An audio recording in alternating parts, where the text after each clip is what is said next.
जय श्री महाकाल। आप सभी का हमारे YouTube चैनल पर स्वागत है।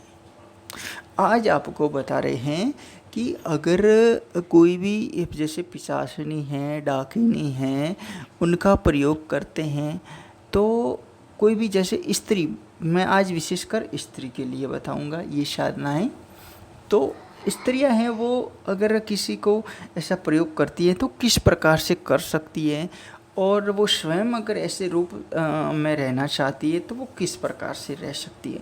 ये बहुत गुप्त प्रयोग है और गोपनीय प्रयोग है। शायद आपने अभी तक ना सुना होगा, लेकिन मैं आपको बता रहा हूँ। ये वही प्रयोग करे जो विशेषकर जैसे दुश्मनों से ज़्यादा घिरा हुआ है, या आपकी प्रबल इच्छा है कि आप पूरी ज़िंदगी में आप दुख पाए हुए हैं और आपको बस ऐसा कुछ ना कुछ करना ही पड़ेगा, तो ही आप ऐसे प्रयोग कर सकते हैं। तो आप इस चैनल पर नए हैं या पुराने हैं, जो भी हैं, तो आपने अभी तक चैनल को सब्सक्राइब नहीं किया है तो भोलेनाथ के नाम पर ज़रूर कीजिएगा। डायन बनना या पिशाचनी बनना, चुड़ैल बनना, कोई भी अगर स्त्री चाहती है कि मैं ये बनूं, तो उसको क्या करना पड़ेगा कि उसकी साधना करनी पड़ेगी। सबसे पहला पॉइंट तो यहाँ पे आएगा। और साधना किस प्रकार से करनी पड़ेगी? ये साधनाएं होती है बहुत गुप्त तरीके से होती है। अगर किसी ने डायन साधना, डायन विद्या की है तो वो इतना प्रभावशाली व्यक्ति बन जाता है कि समझो कि सामने वाला उसके आम इंसान है तो वो उसके सामने कुछ भी नहीं है, कीड़ी मकोड़ों की तरह है। डायन विद्या बहुत ही गुप्त तरीके की होती हैं और वो विद्याएं करने के बाद में किसी का भी मारण, मोहन, वशीकरण कर सकता है। अब जैसे कोई दुश्मन है तो दुश्मन को तुरंत उसको मौत के घाट उतारना, तो ये डायन, चुड़ैल वगैरह होती है, ये किसी भी प्रकार से उस सामने वाले दुश्मन का विनाश कर देती है। अब इसमें ये आता है कि कोई भी स्त्री अगर ये प्रयोग करे, अगर उनका रूप धारण करे तो किस प्रकार से करे। सबसे पहले ये बता देते हैं कि ये जो साधनाएं होती है बिना वस्त्रों की की जाती है रात्रिकालीन में, और शमशान में अगर इन साधनाओं को करते हैं और वहाँ पर आपको ये साधना 1-2 दिन में होना मुश्किल है। 1-2 दिन में आपको अनुभव हो सकते हैं, कुछ भी हो सकता है, और बड़े साधक हैं तो उसको बुला के आप सिद्ध भी कर सकते हैं। लेकिन अगर आप पूरा ही ध्यान इस पर दे रहे हैं, ये साधना ऐसी होती है कि ये साधना जब आप पूर्ण रूप से करना चाहते हैं तो फिर आपको दूसरी साधनाओं को छोड़ना पड़ेगा, तभी जाके आप पूर्ण रूप से इन साधनाओं में बने रह सकते हैं और पूर्ण इनकी शक्तियां हैं वो पा सकते हैं।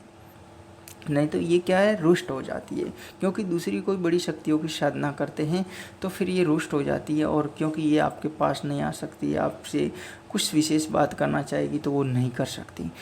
इसमें बिना वस्त्रों की साधना की जाती है, रात्रिकालीन में साधना की जाती है, और पूर्ण रूप से तामसिक क्रियाओं से इस साधनाओं को करना पड़ता है, निर्वस्त्र होकर करना पड़ता है।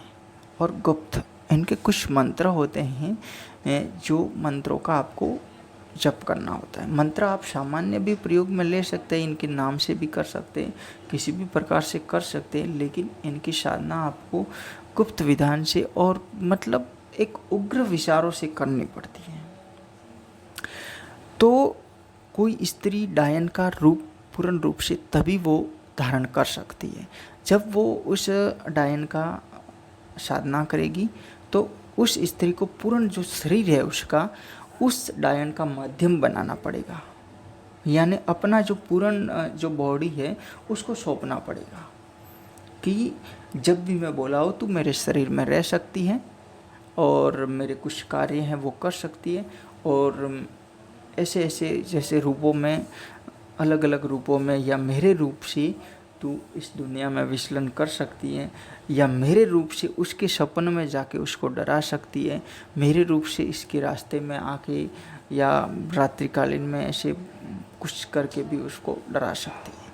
तो ये इसमें ये होता है कि जो अपने बॉडी पर है पूर्ण रूप से उस शक्ति का वास करना पड़ता है, उसका निवास करना पड़ता है।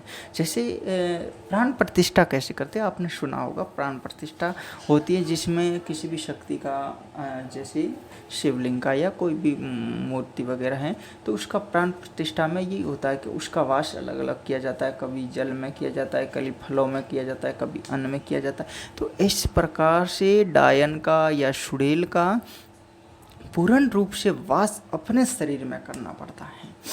जब कोई स्त्री अपने शरीर में पूर्ण रूप से अगर इसका वास कर देती है तो वो डायन या सुड़ेल का रूप धारण कर सकती है, और कहीं से भी वह घर पर सोती सोती किसी को भी डरा सकती है, उसके सपनों में जाके किसी को भी उसको धमका सकती है, किसी को भी कुछ बात कह सकती है, उसके सपनों में जाके उनको मोहित करके उनको जो वो सामने वाली साइड कितना भी दूर है या कहीं भी है तो उसके सामने बार बार रूप धारण करके उनके सामने आ सकती है, अचानक जैसे डराने के तौर पर। ऐसे किसी भी प्रकार से वो कर सकती है।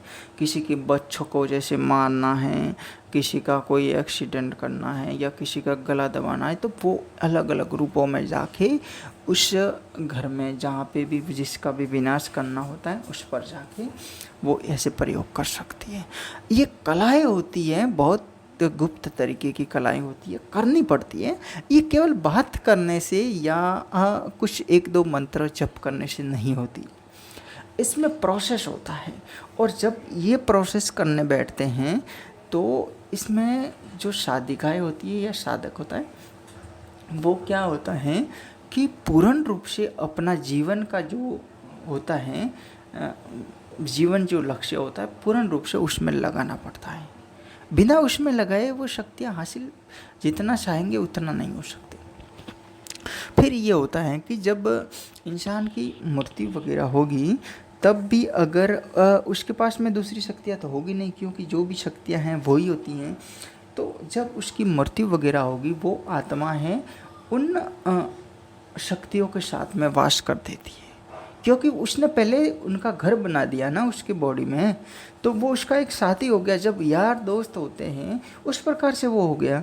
जब इस प्रकार से हो गया तो फिर उसका मृत्यु और जन्म से फिर कोई मतलब नहीं रहेगा, वो तो फिर हमेशा उसका साथी बनेगा।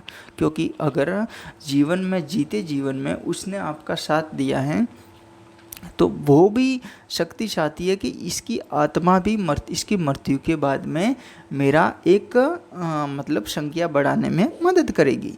ये शक्तियों का भी कुछ लक्ष्य होता है, इस बात को भी समझना पड़ता है। लेकिन ये होता बहुत कारगर है, ये शमशानी क्रियाओं में करते हैं ना तो बेहतर होता है।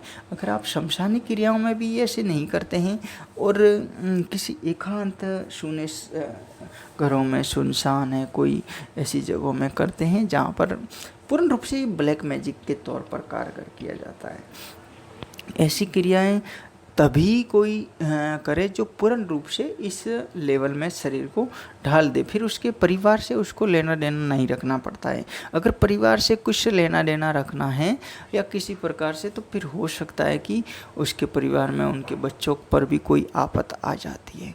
ये वही स्त्री करे जो बिल्कुल पूर्ण रूप से जिसके कोई बच्चे वगैरह ना हैं और बिल्कुल एकांत है। अगर वो शादीशुदा है तो कोई बात नहीं उसका, लेकिन उसके बच्चे वगैरह नहीं है अगर वो स्त्री करती है तो बेहतर रहेगा।